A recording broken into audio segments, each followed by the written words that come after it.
Hi, and welcome back to Mr. Raymond's Social Studies Academy, and this video is going out to all my AP Euro kids out there in quarantine. I miss you guys. So today we're going to look at European history between World War I and World War II, sometimes referred to as the interwar period. So when we left off last time, an armistice had gone into effect on November 11th, 1918, bringing an end to the fighting of World War I, but leaving some pressing questions that remain for the settlement, such as who was to blame for the war, what consequences should those states face, and could this be the war to end all wars, as it was called? Well, I think we know the answer to that one. While 32 nations and nationalities arrived in France for the Paris Peace Conference in 1919, it was initially to be dominated by what's referred to as the Big Four: the US, Britain, France, and Italy. And this conference will forever be remembered for its failures. For as the quote says, the Allies won the war, but lost the peace. And many historians, in hindsight, blame this treaty gathering for putting Europe on the path to World War II. As you can see from this picture, U.S. President Woodrow Wilson arrived in Paris to international acclaim, and he had a firm plan known as his 14 points to make the world, quote-unquote, safe for democracy. His 14 points included concepts such as freedom of the seas, the creation of a League of Nations, disarmament, and a concept we will look at known as self-determination. However, President Wilson's idealism would clash with the political realities of a continent that had just gone through one of the bloodiest wars in history, as many Europeans wanted payback for the devastation they had gone through. So after Italy stormed out of the conference, when they realized they wouldn't be getting any of the land they had been promised, remember they had switched sides during the war, the conference's true power brokers, Britain's Lloyd George, U.S. President Woodrow Wilson, and French Prime Minister Clemenceau, had different outlooks as to how the peace settlement should go. Wilson didn't care about getting retribution, and the political situation in Britain pushed Lloyd George to feel the need to get something out of the Germans, but it was France's Clemenceau who was the most adamant that the Germans should pay for the war. Wilson's other big aspect in his 14 points was self-determination, or the concept that people should have the right to choose their own governments. And this wouldn't necessarily turn out the way he wanted. Representatives from the African and Asian nations were highly in favor of this concept, hoping to finally achieve freedom after imperialism. However, what many of them got is what's known as the mandate system, in which they were promised semi-autonomy but really fell under British and French control. One of the worst examples is what happened with the Ottoman-controlled land, in which France and Britain created what would mostly be modern-day Syria and Iraq, but that's just one example. Unfortunately, the concept of self-determination would take a back seat in the wake of World War II and the Cold War that followed, and we will look at how this played out in later lessons. So, who was not invited to the Paris Peace Conference? And remember, in our course, sometimes the losers, such as France, were invited to the Congress of Vienna to resolve European affairs after they lost the Napoleonic Wars. Well, in addition to the Ottomans and Austrians being left out, Germany and the Soviet Union, who would have been a victor but had quit the war during the Russian Revolution, were noticeably absent. As the negotiations became complicated, the Germans were forced to sign a separate treaty under the threat of a resumption of war, and this treaty was called the Treaty of Versailles. The terms of this treaty would become a major source of resentment, one we will look to as a cause of World War II, as Germany was forced to give up territory, demilitarize the Rhineland between France and Germany, as well as maintain a limited land-based military of about 100,000 men. They were forced to accept a war guilt clause, in effect accepting blame for starting World War I, and to pay financial reparations to the victors. So Wilson's plan to create a fair peace was not off to a good start, and he hoped his one saving grace would be the creation of what became known as the League of Nations, an international body where delegates could resolve disputes peacefully through diplomacy. Unfortunately, this body was almost doomed from the beginning, as Wilson was unable to convince the U.S. Senate to ratify the treaty. In other words, the U.S. wouldn't be a member of this league that Wilson had created. And the Soviet Union, which most Western states refused to recognize as a nation, was also noticeably missing. We will see in our next lesson how the League of Nations proved incapable of stopping World War II, as Germany would simply quit as their aggressive behavior came under criticism in the League. The interwar period would showcase the increasing divide between the Western democratic states and the rise of authoritarian regimes, most notably in Central and Eastern Europe. New democratic states were created after the fall of the Habsburg-controlled Austro-Hungarian Empire, such as Czechoslovakia, an independent Hungary, and Yugoslavia, as well as Poland being returned to the map. The problem was that these states still contained many ethnic minorities. They had no experience with democracies and had been ruled for centuries by the very authoritarian regimes that they would become, and Germany and Russia had ceded land for their creation, which they would ultimately want returned. And the new governments created in these states would become increasingly authoritarian during the Great Depression. So Germany following the war was ruled by what was called the Weimar Republic. In order to pay their war reparations, the Weimar Republic began printing more money, which caused massive inflation in Germany.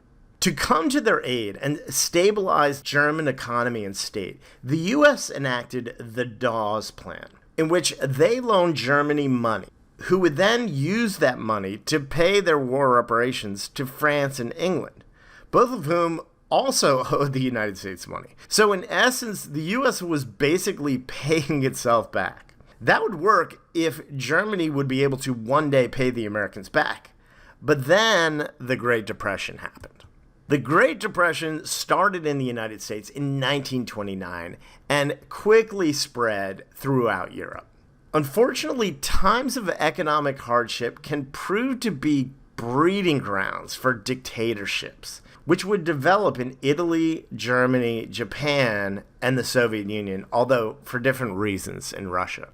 The Great Depression was a massive turning point for the entire world. Many began to question the capitalist economic system that had developed.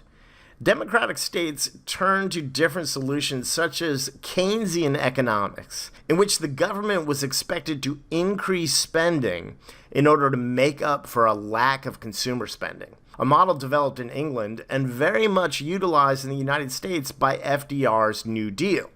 However, the French turned to the left of the political spectrum in what was known as the Popular Front, a more socialist model of reforms to help the working people. Many of these reforms are still in place today. The biggest consequence of the Great Depression, though, was the rise of what became known as totalitarian governments, ones that controlled all aspects of a citizen's life, politically, socially, and even religiously. Totalitarianism usually involves one powerful leader or party, and the rights of citizens are repressed. Examples being Hitler's Germany, Stalin's Soviet Union. So how is totalitarianism different from the absolutism that we saw in the 17th and 18th centuries? Well, for one thing, the modern communication revolution had allowed for the widespread use of propaganda to control the mass media. And whereas absolutism usually involved a passive obedience, totalitarianism was focused on gaining fanatical support through this propaganda of its people. Italy's Mussolini in the 1920s created the concept of fascism, or far-right nationalism, by utilizing his people's fear of communism and the economic depression to gain widespread support.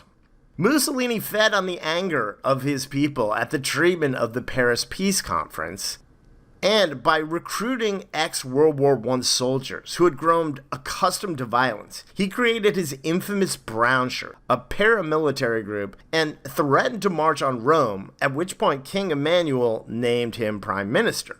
Of course, this was not enough for him. After gaining control of the media and proclaiming himself El Duce, or the leader, Mussolini coined the term totalitario, or totalitarianism, as outlined in his quote, "all within the state, none outside the state, and none against the state." When we finished the Russian Revolution, we discussed how Stalin was able to gain control over what became the Soviet Union from his political rival Leon Trotsky, whom he had assassinated. In 1828, Stalin implemented his first, what he called, 5-year plans in order to rapidly industrialize Russia. But his plan came with serious repercussions for the working people. He also collectivized farms, seizing control back from the wealthy kulaks who gained control under Lenin's new economic plan. And this idea was to have all of the farms work as a collective. Unfortunately, famine returned and would continue to be an issue as millions starved to death. Stalin implemented one of the most repressive regimes ever known to humankind. A paranoid man, Stalin carried out what he referred to as the Great Purges from the 1920s all the way up to World War II and beyond. These purges included getting rid of his political rivals and fellow Communist Party members who he felt he couldn't trust. Of course, it wasn't just his political rivals. Anyone from petty crooks to political prisoners to ordinary people just caught up in the frenzy could be shipped off to the gulags. These were a combination of work and concentration camps, and an estimated 18 million Russians were sent away in these purges between 1930 and 1953, millions of whom never returned. In what is referred to as the Great Purge, right before World War II, an estimated 4 million Russians were arrested between 1936 and 1938, and close to 1 million were executed by the NKVD, a precursor to the KGB, or secret police. As Communist Soviet Union had little interaction with the global economic community, they weren't really impacted by the Great Depression the way other European states were. And Stalin was successful in creating a modernized, industrialized base by the time of World War II. But at what cost? Finally, the most infamous totalitarian regime of all was created by Adolf Hitler in Germany. Hitler took advantage of the anger created by the Treaty of Versailles and the economic depression that his people faced, while he created his fascist Nazi party. While in jail, he wrote his infamous book Mein Kampf, outlining his plan to create a strong national state based on the concept of the superiority of an Aryan German race. Hitler blamed the Weimar Republic for giving into the terms of the Treaty of Versailles and promised to restore Germany's honor. Like Mussolini, he created his own paramilitary group, the SA, or Brown Shirts, to intimidate political rivals through the use of violence. He also stoked fears of communism to gain support of the middle-class industrialists, and by 1933 was appointed Chancellor of Germany. In 1934, the Reichstag building, home to Germany's government, was burned, and while it was most certainly burned under Hitler's orders, he blamed it on the communists and was proclaimed the Führer, or leader, that same year. Like Stalin, he purged the SA and replaced them with the SS, as well as the Gestapo, or secret police. We will study the Holocaust in an upcoming lesson, but 2 events before World War II, as Hitler had seized power, set the stage for what was to come.